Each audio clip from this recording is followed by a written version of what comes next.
is two Florida men accused of attacking a black teen. This came with a link. Let me share the link with you guys. Hold on.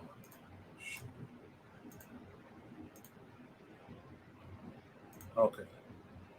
So the link is to a newspaper article, but there's a video here. Look at that. Hold on. This is why I say I don't like news articles. Okay, let's check out this video.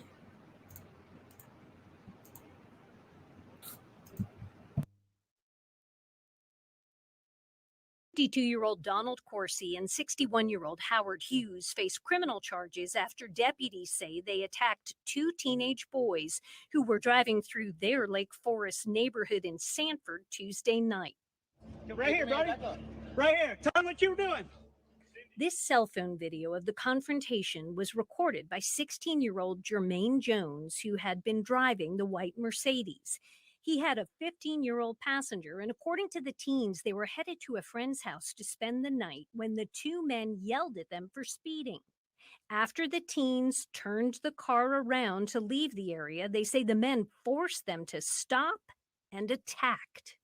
Burning out racing through my neighborhood. Burning out racing through my neighborhood. Not to. I'm not in your face. Get out of my neighborhood. The teens say the men dented their car with a traffic cone and threw a rock through the back window. The arrest affidavit also says Hughes used the cone to hit one of the teens in the stomach.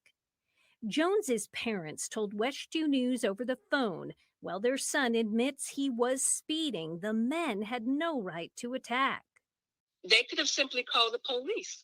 They could have done anything, but the audacity of them to think that they could just do what they wanted to do because it's their neighborhood, is what they said. Get out of my neighborhood. Jones's parents have obtained an attorney and want the men to face more serious charges. I personally was appalled and disgusted. I cannot believe that in 2022 that grown men would treat a child this way. I really couldn't believe it.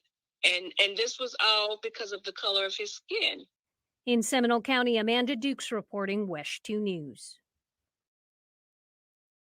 All right. This news story is. I want to bring in NBC's investigative reporter Chloe Atkins and NBC News legal analyst Danny Ceballos now to sort of talk about it and try to unpack.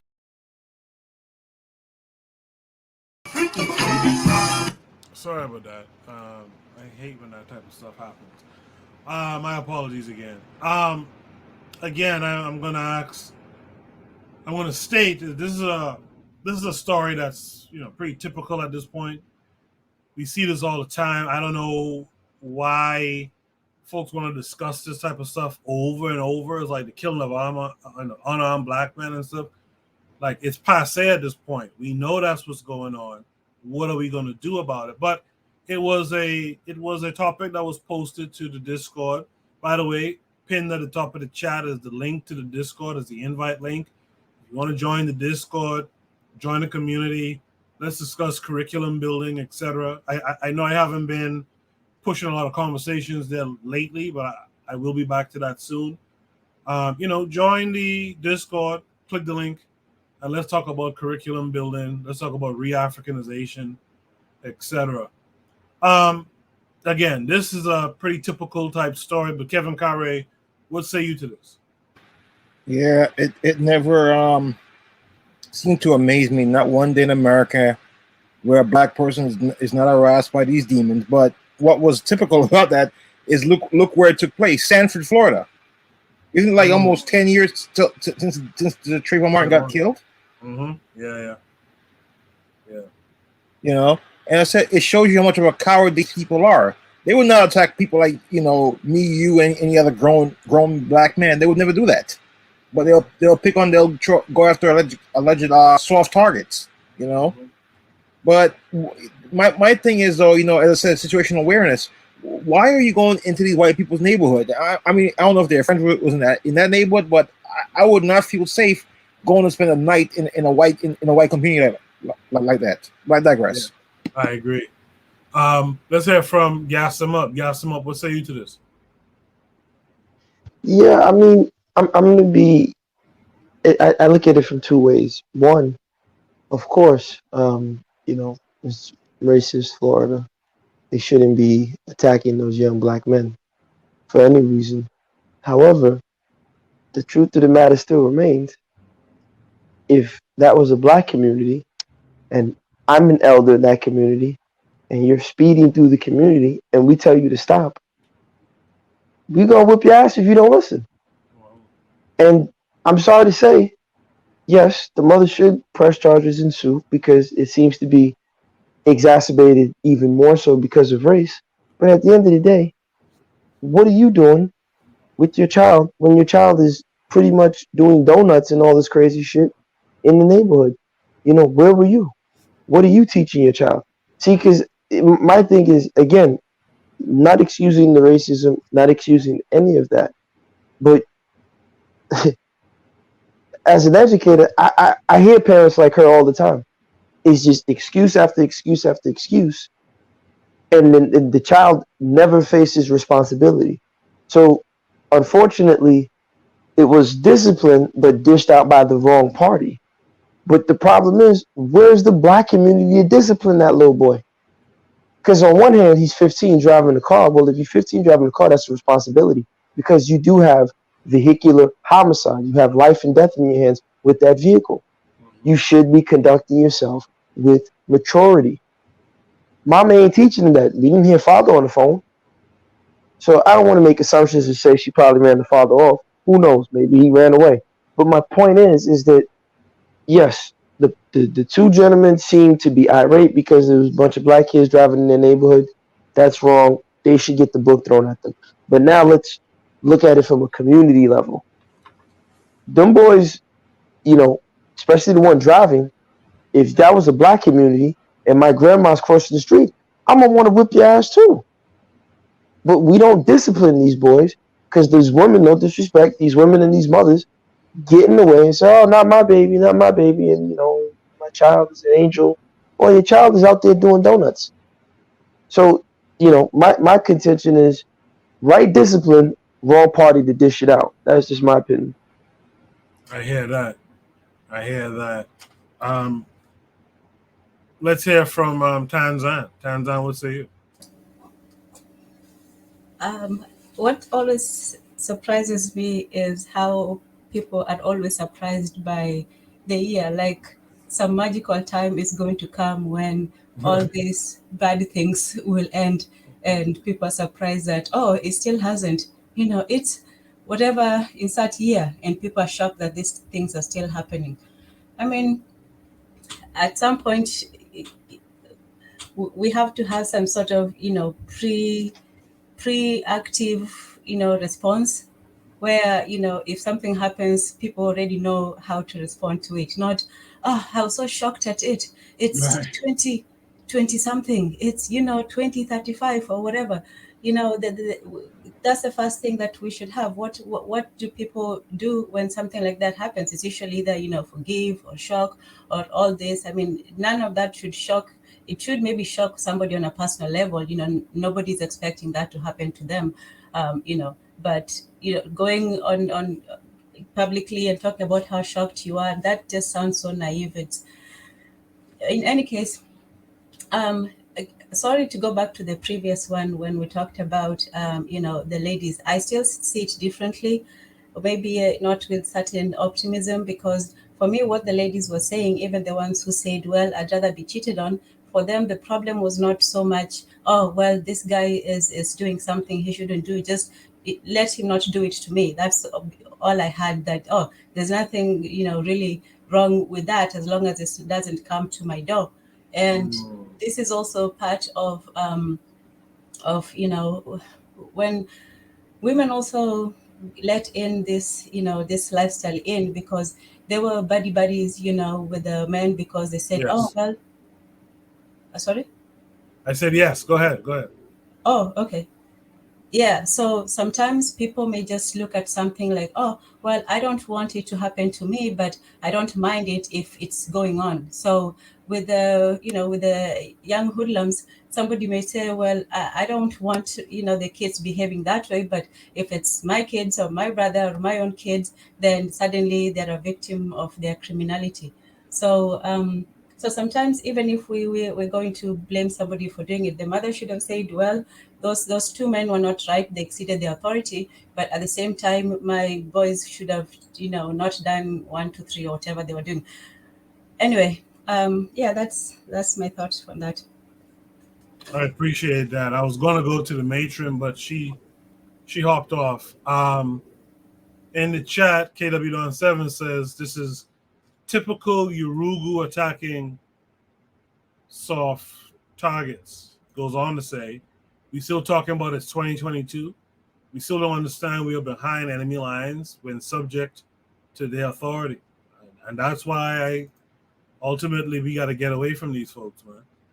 KW7 lastly says the fact that it was a Benz may have burned Urugu. That's the reason for the boulder through the window. Yeah, they have a little sissified way of looking at things like that too. They have a very what we call bad-mindedness to them. They see you in the Benz and you're already a soft target, so they don't believe they could do anything to you. And when they realize, wait a minute, this Negro has the audacity to be driving a Benz too, and he's a teenager or something like that. Yeah, they broke the glass on that shit. They sent their message with that. Mr. Untouchable, what say you to this prompt? I tend to lean towards what Gas Them Up was saying, and that's interesting because he's kind of right. But let me just first say they should be arrested for property damage. They destroyed property that wasn't theirs, then they shouldn't have done that. But if I was to think and say, as he said, what if this was a black community and a young white kid was rolling through there, driving in a very careless and reckless manner? Shouldn't me as an older person, or if I was an older person watching this, shouldn't I want to police my community in a way to say, hey, you can't do that to. You know what I mean? I have children in this area. It's older people in this area who trying to cross the street. You can't do this shit here. So why am I gonna get mad at these fellas for policing their communities? They have a right to police the communities too. Now, I wouldn't go as far as destroying his property because they don't have the right to do that. However, they do have a right to police their community. You know what I mean? We can't have it both ways. We can't cry discrimination and racism when these people police their communities. But if we was to have a right to do the same things, we should be able to police our communities in the same kinds of way. So no one could be able to come in and do any shit they want to do without having some kind of confrontation about it. You know what I mean? But we so open to everybody, we believe that anyone could come in our community and do anything they want to do. But when we see policing actually happen, we say, well, this shouldn't happen, but this is how our community is supposed to be policed. Whether we want to admit that or we don't want to admit that. That's how I feel about it. However, I would also say that the lady who says, and this I'm gonna end with this. The lady who says, his son, her mother, who said, I can't believe they do this to a kid. She doesn't understand that the mother sees the child as a child. When they look at him, they see Planet of the Apes. There's a difference. You know what I mean? I guess she's buying to this idea of Americanism, but they see Planet of the Apes, and she doesn't understand that. That's unfortunate for her. But I do believe that those older men who pay taxes probably in that area, house taxes and things like that, they have a right to determine what goes on within that community. Because if we had a community like that, we have a right to decide and determine what goes on in our community. If fools should be able to drive willfully out there in and out, if they have the ability to play loud music and do any shit they want to do. That is proper policing, I believe, that needs to happen within our communities too. So I'm not so mad at them for doing that. I'm sorry. No, Mr. Untouchable, I do agree with you and Gas. We talked about this on Shoot the Breeze maybe close to a year ago. I think I used the exact example of doing donuts in the area. You know, these guys have a right to come out there and say, hey, don't do that shit over here. You take that shit back by you. Because that's what we're supposed to do in our communities. We're supposed to police our communities. We're supposed to say this to exactly what Mr. Untouchable and Gaston said earlier. We're supposed to be on some, you cannot do certain things around us. You know what I mean? You will be sent out of this community. You know, and especially for those of us who talk about nation building, that's the stance that we have to have. You cannot come around here doing certain things. We have to tailor the kind of culture that we want, the kind of reality, because right now we're living in this white man's curated reality. We have to be ready to take care and design and define our own realities. And we shouldn't want to have no one, you know, just willy-nilly doing a bunch of unserious bullshit in our communities, man. And I can't, like Mr. Untouchable said succinctly, I can't blame this white man for policing his community. You ain't gonna come through and just be doing a whole bunch of shit and influencing because you're done influencing our kids through other means, but now you want to come through our community and carry on with this bullshit? No, we're not letting that ride. You know, in the chat, Brother Bakari says, I think she see everything that goes on, but she made the statement for sympathy. I don't agree with it, but that's what I think. You know, yeah, we gotta get to that mindset. Certain things we shouldn't allow, and once we understand that, then we'll understand why certain other people don't allow some of the shit that we think is not, you know, good to promote inside our own communities. Is there any last words for this prompt from anyone? Yes. We just can't, and we'll end with this. I'll end with this. We cannot have it both ways. Yeah. And I think that's something that we try to grasp at, having it both ways, and it's not gonna work. Adults behave like adults. We can't behave halfway like children in one end, and then won't behave and say, well, respect my manhood, and another end. It doesn't work that way. I feel you on that. Well, that was the 10th prompt tonight. That's the last prompt for the night. I want to thank the panel. Tanzan was here. Caesar was here earlier. Brother Bakari was here before he had the technical difficulties. The Forecast was here on the panel. We got Gaston up, Mr. Untouchable, Kevin Carre, 42. I feel the Matron was on the panel. I feel like I'm missing someone who was here earlier. D Webb was here earlier from the Harsh Ali podcast. There's no enemies within. There's no pro-black perspective tomorrow morning at 11 a.m. Eastern Standard Time, so you guys could sleep in a little bit. I'll be back next week, Saturday, for Shoot the Breeze. I want to thank Mr. Untouchable, Kevin Carre, Urzuli, and others. Daily Affirmation by Pauline for all the prompts that we had tonight. Good discussions from everyone who was here. Oh, yeah, Chief Mindset was here earlier, too, on the panel. And shout out to all you guys who were in the chat. KW Dawn 7, Dorico Cooper Photography, etc., etc. Thank you all for being here. I'll see you guys next week. Panelists, you guys want to shout out anything this week? Yeah, just you know, people who feel they gas them up may rub them the wrong way. You gotta stop being so sensitive. I hear you. Yeah, white people during the week, please keep killing each other over this abortion. Please keep it up. Keep it up, please. Thank you. Tan, you want to shout out anything this week? Yeah, I'm back on this week on Tuesday on Swahili Nation. So I hope you join me there. Thanks for having me. I'll be there. I'll see you then. All right, guys.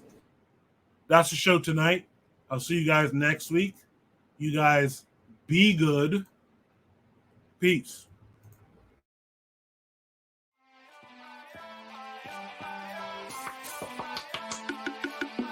Thanks for listening to the Bitter Medicine Podcast with your host, Koku. If you like what you just heard, we hope you pass along our web address, bittermedicineblogs.com, to your friends and colleagues, and share our show to all your social media. Be sure to check out our archive section on our website for previous podcasts. This has been a KWAZ radio production. Join us next time for another session of the Bitter Medicine Podcast.